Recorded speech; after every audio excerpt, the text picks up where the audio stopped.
BA second year के राजनीति विज्ञान के द्वितीय प्रश्न पत्र का ये द्वितीय प्रश्न पत्र के सेकेंड चैप्टर जो कि ब्रिटिश कार्यपालिका उसका हम लास्ट सेशन है हमारा।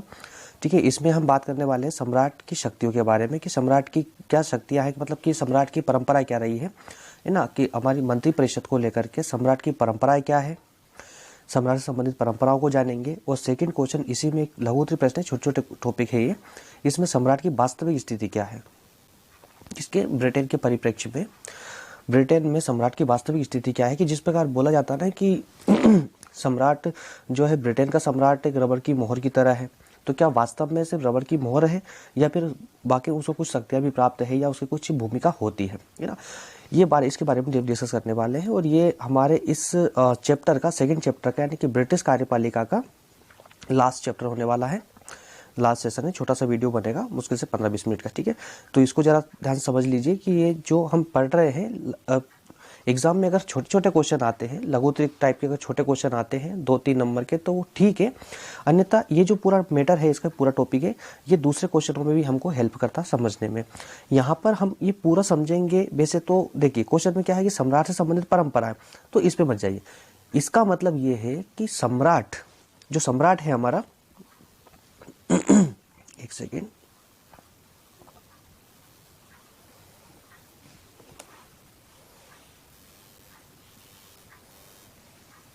ओके सम्राट, ठीक है, सम्राट और इसका मंत्रिमंडल, जो मंत्रिमंडल होता है, सम्राट और मंत्रिमंडल, इन दोनों में संबंध क्या है, तो इन दोनों के संबंध के बारे में भी यहाँ पर इसमें बताया गया है। ठीक है, तो देखिए इसमें सम्राट जो है हम पहले भी डिस्कस कर चुके हैं कि जो सम्राट होता है, जो राजा होता है और वहीं प्रधानमंत्री होता है, तो उन दोनों के बीच में क्या संबंध होते हैं। हम यहाँ पर ब्रिटेन के बारे में बात करें तो ब्रिटेन के बारे में अगर देखा जाए तो ब्रिटेन में वहाँ प्रधानमंत्री भी होता है और वहाँ पर सम्राट भी यानी कि राजा भी, राष्ट्रपति भी होता है। ठीक है, इसी सम्राट को ताज भी बोला जाता है ना, ये भी होता है। तो सम्राट ब्रिटेन की अगर हम बात करें तो ब्रिटेन में सम्राट जो है अपनी सारी शक्तियों का प्रयोग करता तो है लेकिन मंत्रियों की सलाह पर करता है। कोई भी कार्य करने के लिए मंत्री उसको सलाह देंगे तब जाकर वो कार्य करेगा। ठीक है, सेकंड में हम देखते हैं कि सम्राट जो है कॉमन सदन, जैसे हम सदन की दोनों की सदन की बात की थी, 2 प्रकार के सदन होते हैं, एक होता है कॉमन सदन, ठीक है, जिसे हमारे यहाँ पर लोकसभा है भारत में, और एक होता है राज्यसभा। ठीक है, राज्यसभा जो कि हमारे यहाँ पर कौन सी है, राज्यसभा है। ठीक है, तो इस प्रकार के 2 सदन यहाँ पर है। तो उसमें से कॉमन सदन जिसका प्रमुख कौन, प्रधानमंत्री होता है, उसमें उस कॉमन सदन में जो भी दल बहुमत लेकर आता है चुनाव में, जो बहुमत से विजय प्राप्त करता है, तो उसका जो सबसे बड़ा नेता होता है उसको प्रधानमंत्री नियुक्त करता है। कौन करता है, सम्राट करता है। तो 2 चीज से यहाँ पर एक बात स्पष्ट हो चुकी है कि पहले में क्या बोल रहा है कि सम्राट अपनी सारी शक्तियों का प्रयोग मंत्रियों की सलाह पर करता है। दूसरी बात, सम्राट प्रधानमंत्री की नियुक्ति करता है, परंतु प्रधानमंत्री अब ऐसा तो नहीं है कि वो जिसको चाहे उसको प्रधानमंत्री बना दे, ऐसा नहीं है। लेकिन जो सदन है कॉमन सदन, उस कॉमन सदन में जो भी सदस्य यानी कि जो राजनीतिक दल बहुमत के साथ विजय होकर आता है, उस दल के सबसे बड़े नेता को वो प्रधानमंत्री नियुक्त कर लेता है। ठीक है, और तीसरा है सर प्रधानमंत्री के परामर्श के बाद में। अब तीसरी बात क्या आती है भाई, देखिए प्रधानमंत्री नियुक्त कर लिया, अब मंत्रिमंडल के जो और भी तो मंत्री होते हैं उनको नियुक्त कौन करेगा, तो उनको भी नियुक्त भी सम्राट ही करेगा, जैसे हमारे यहाँ पर राष्ट्रपति करते हैं, लेकिन प्रधानमंत्री की सलाह पर करेगा। तो प्रधानमंत्री जिस व्यक्ति का बोल देगा कि भैया इसको मंत्री बनाइए, नियुक्त कीजिए, तो वो नियुक्त कर लेगा। ठीक है, सम्राट ही नियुक्त करेगा प्रधानमंत्री की सलाह पर। फोर्थ है कि सम्राट जो है मंत्रिमंडल की बैठकों में भाग नहीं लेता है। ये बात यहाँ विशेष करके ध्यान रखिए कि ब्रिटेन की कार्यपालिका में सम्राट दोनों सदनों में किसी में भी सम्राट जो होता है वो भाग नहीं लेगा, उनकी बैठकों में भाग नहीं लेता है सम्राट। नेक्स्ट है प्रधानमंत्री की सलाह पर कॉमन सदन भंग करता है। जैसे हमारी ये जो लोकसभा है तो उसी प्रकार से वहां पर ये कॉमन सभा होती है, उसको सम्राट भंग कर सकता है। और किसकी सहमति पर करेगा या फिर किसकी सलाह पर करेगा, तो वो प्रधानमंत्री की सलाह पर करेगा।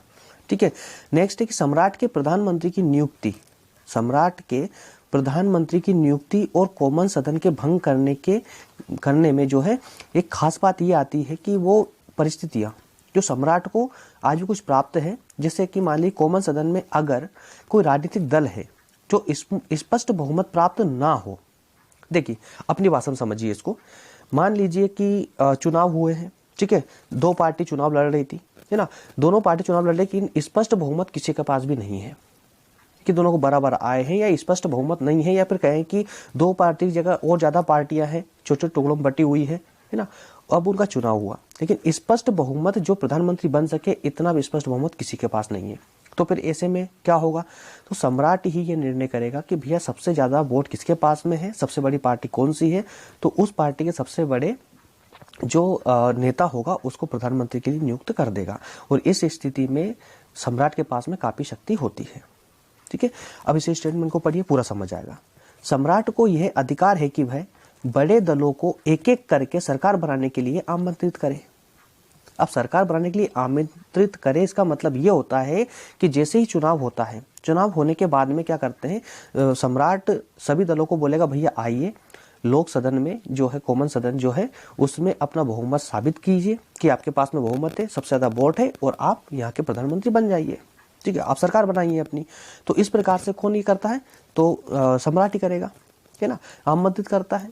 और स्पष्ट बहुमत प्राप्त न करने वाले प्रधानमंत्री की सलाह पर कॉमन सभा भंग नहीं होगी। अगर मान लीजिए किसी के पास में स्पष्ट बहुमत नहीं है और फिर वो प्रधानमंत्री बोलता भैया कॉमन सभा को भंग कर दीजिए, तो राष्ट्रपति ऐसा नहीं करेगा। ठीक है, यानी कि इसका कहने का मतलब सिर्फ इतना सा है कि अगर प्रधानमंत्री जो है राष्ट्रपति, यानी कि मैं सम्राट को बार बार राष्ट्रपति संबोधित कर रहा हूं ताकि आपको अच्छे समझ आ जाए। तो जो सम्राट है, सम्राट प्रधानमंत्री की बात तभी मानेगा जब उस प्रधानमंत्री को सदन में स्पष्ट बहुमत प्राप्त हो। ठीक है, स्पष्ट बहुमत प्राप्त होने का मतलब ये है कि उसके पास सबसे ज्यादा वोट उसके पक्ष में पड़े हो, है ना, सबसे ज्यादा सीटें उसके पास में होना चाहिए। ठीक है, उसी प्रकार सम्राट का भी ये अधिकार है कि वह कॉमन सदन में समर्थन खो जाने वाले प्रधानमंत्री की सलाह भी नहीं मानेगा। जैसे मान लीजिए कि कोई सरकार चल रही है, अब उस सरकार में उसका जो सदन है ना, उसका जो सरकार है उसका बहुमत खो चुका है, बहुमत कम हो गया। जैसे आपने बीच में भी सुना होगा इंडिया के परिप्रेक्ष्य पे देखे तो जैसे मध्य प्रदेश में सरकार गिरी, कमलनाथ जी की सरकार गिरी, फिर बीजेपी आ गई। ठीक है, उसके बाद में राजस्थान में भी कुछ ऐसे ही देखने का सामने आया था। ये सब कब होता है, जिस सरकार चल रही है उनके जो विधायक है या सांसद है वो अपना पद छोड़ देते हैं, पार्टी त्याग देते हैं, और जैसे पार्टी त्यागेंगे उनकी कुर्सियां कम हो जाती है, और वो सांसद जब दूसरी पार्टी में मिल जाते हैं तो उनकी कुर्सियां बढ़ जाती है। ठीक है, तो वो बहुमत में आ जाते हैं, है ना, वो फिर अपनी सरकार बनाने के लिए दावा ठोक देते हैं। इस तरह से बीच में सरकार गिर जाती है। तो यही सब प्रोसेस होती है। तो जिसके पास स्पष्ट बहुमत होगा, राष्ट्रपति या कहे सम्राट सिर्फ उसी की बात को मानेगा, उसकी बात को मानने के लिए बाध्य भी है। क्या ये कंसेप्ट इतना पूरा समझ आया? यहाँ पर ना इस पूरे कंसेप्ट में सिर्फ एक ही इस बारे में बात की गई है कि सम्राट और मंत्रिमंडल के बीच में क्या कर्तव्य है, क्या संबंध है, इनको बताया गया है, मात्र इतनी सी बात बस। ठीक है, चलिए नेक्स्ट बढ़ते हैं। नेक्स्ट है ब्रिटेन में सम्राट की वास्तविक स्थिति क्या है। अब शुरू करने से पहले मैं बता चुका था आपको कि इसमें हम बात करने वाले हैं कि सम्राट जो है उसकी वास्तविक स्थिति क्या है, लेकिन हम ये ब्रिटेन के परिप्रेक्ष्य में पढ़ेंगे कि ब्रिटेन में सम्राट की वाकई में स्थिति क्या है। तो देखो कहा गया है कि सम्राट का स्थान एक रबड़ की मोहर की भांति है या नहीं, तो स्पष्ट कहा गया कि नहीं, सिर्फ एक रबड़ की मोहर की तरह नहीं है। अब रबड़ की मोहर शब्द क्यों इस्तेमाल किया गया है यहाँ पे, आप अच्छी तरह समझते हैं। रबड़ की मोहर क्या होती है, सिर्फ एक मोहर लगा दी किसी स्टाम्प पर और वो पास हो गया, चल गया वो। ठीक है, तो सिर्फ एक मोहर, सिर्फ एक सिग्नेचर वाली वो चीज नहीं है, सिर्फ साइन वाली नहीं है। अरे भाई उसके पास कुछ शक्तियां है, उससे खुद के कुछ विचार है और वो रखेगा और उसको मानेंगे लोग। हाँ, हालांकि वो जो है सम्राट की बात मानने के लिए प्रधानमंत्री या मंत्रिमंडल जो है बाध्य नहीं है, परंतु उसकी बहुत सारी ऐसी शक्तियां हैं जिनका प्रयोग कर सकता है। ठीक है, वो कुछ सलाह दे सकता है, कुछ सलाह मांग सकता है, इस प्रकार के बहुत सारे अधिकार उसके पास में है ऑलरेडी।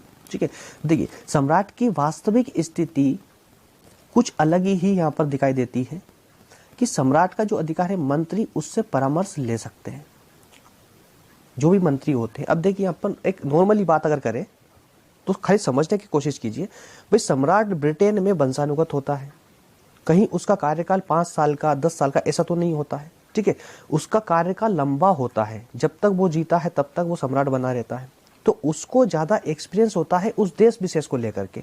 उन नीतियों को लेकर के राजनीतिक क्षेत्र में देख लीजिए या सामाजिक क्षेत्र में देखिए या आर्थिक क्षेत्र में देखिए, उसके पास में ज्यादा अनुभव होता है ना। तो उसी अनुभव के आधार पर वो मंत्रियों को सलाह देता है। अब चूंकि मंत्री जो चुनकर आते हैं वो एक निश्चित समय के लिए आते हैं, है ना। सब देशों के लिए अलग अलग समय होता है, जैसे ब्रिटेन में 5 साल के लिए आते हैं, तो 5 साल के लिए वो आते हैं, तो उनके पास इतना अनुभव नहीं हो पाता है। तो इसलिए मंत्री सम्राट के पास जाते हैं सलाह मांगने के लिए कि भैया ये कार्य करे या ना करे।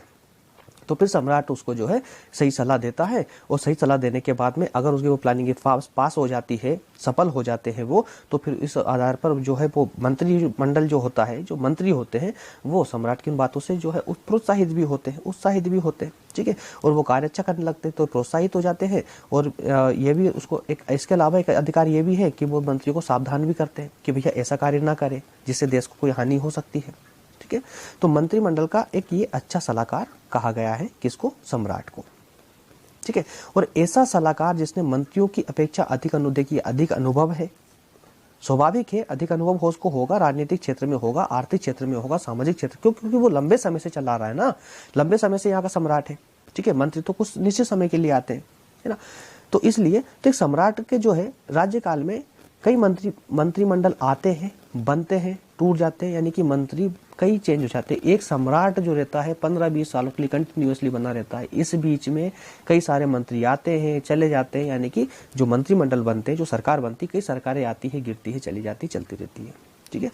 तो लेकिन सम्राट वहीं का वहीं रहता है, इसलिए उसको ज्यादा अनुभव इन चीजों का होता है, इसीलिए इसे मंत्रिमंडल का एक अच्छा मित्र भी कहा जाता है, ठीक। और एक ऐसा मित्र जो मंत्रियों को अपनी निष्पक्ष सलाह देता है, उनको बाध्य नहीं करता। यह संविधान में है ही नहीं कि जब भी सम्राट जो सलाह देगा मंत्रियों को, ऐसा नहीं कि वो सलाह मानने के लिए मंत्रिमंडल बाध्य हो जाएगा, लेकिन हाँ, मंत्रिमंडल की सलाह मानने के लिए राष्ट्रपति या कहे सम्राट बाध्य होता है। ओके, इस बात को विशेष ध्यान रखिए, ठीक है। तो यदि उसकी सलाह मान ली जाती तो उस सलाह से राष्ट्र हित बढ़ जाता है, ठीक। और सम्राट अपने मंत्रियों को प्रोत्साहन भी देता है कि भैया आपने अच्छा काम किया, आपने सलाह मानी, इससे देखिए देश का विकास इस प्रकार हुआ है। देखो यार, सिंपल सी बात है, अगर मान लीजिए कोई भी व्यक्ति जिसको अनुभव है, अगर वो राजगद्दी पे बैठा हुआ है, वो प्रमुख स्थान बैठा हुआ है, तो 100% कुछ ना कुछ देश का हित होगा ही होगा, ठीक है। तो यहाँ पर वंशानुगत रखने का सम्राट को, यहाँ पे एक रीजन ये हो सकता है कि यहाँ पर इसीलिए सम्राट को वंशानुगत रखा गया है कि एक ऐसा व्यक्ति हो देश में जिसको काफी ज्यादा अनुभव हो देश का, लंबे समय तक रहेगा तो उसको अनुभव ज्यादा होगा, लेकिन उसको ऐसे अधिकार न दिए जाए कि वो अपना शासन चला सके, बल्कि यहाँ सिर्फ सलाह दे सकते हैं। अब वो सम्राट सलाह देगा, मंत्रिमंडल बाध्य नहीं होगा उसकी सलाह मानने के लिए, तो कोई प्रॉब्लम नहीं आएगी, ठीक है। वो न निर्णयों को सौंप पाएगा, न राज्य की पूरी सत्ता उसके हाथों में आ पाएगी, ठीक है। और राज्य की पूरी सत्ता जो है जनता जिसको चुन के भेजती है उसके हाथों में रहती है, तो कहीं से कहते कोई प्रॉब्लम नहीं आने वाली है। तो इस प्रकार से यहाँ पर ये कार्यपालिका को मेंटेन किया गया है। तो दोस्तों, इसमें हमने अभी तक पूरा कंप्लीट कर चुके हैं। यहाँ पर एक सम्राट से लेकर के, सम्राट को हमने पहले सम्राट को देखा, सम्राट के बाद में हमने प्रधानमंत्री देखा, मंत्रिमंडल देखा, और ना उनके बीच में क्या संबंध है, उन संबंधों को हमने देखा, अच्छे से इसका डिस्कस किया। क्या आपका ये कंसेप्ट पूरा क्लियर हो चुका है? क्या ब्रिटेन की कार्यपालिका के बारे में कोई डाउट बचा है? अगर डाउट बचा है तो प्लीज मुझे जो कमेंट सेक्शन में कमेंट जरूर कीजिए, जिससे मुझे पता चले कि आप कहाँ पे डाउट है। अगर ऐसा लगता है मुझे, तो अगर उसको एक नया वीडियो के द्वारा आपको पूरा टॉपिक और अच्छे से कंसेप्ट में और डिटेल में डेप्थ में जाकर के मैं आपको अच्छे से एक्सप्लेन करके बताऊंगा, ठीक है। चलिए मिलते हैं नेक्स्ट क्लास में। अब हम अगली क्लास में डिस्कस करेंगे इसी का पॉलिटिकल साइंस के का जो है 3rd चैप्टर हम स्टार्ट करने वाले हैं, ओके। चलिए bye, have a good day.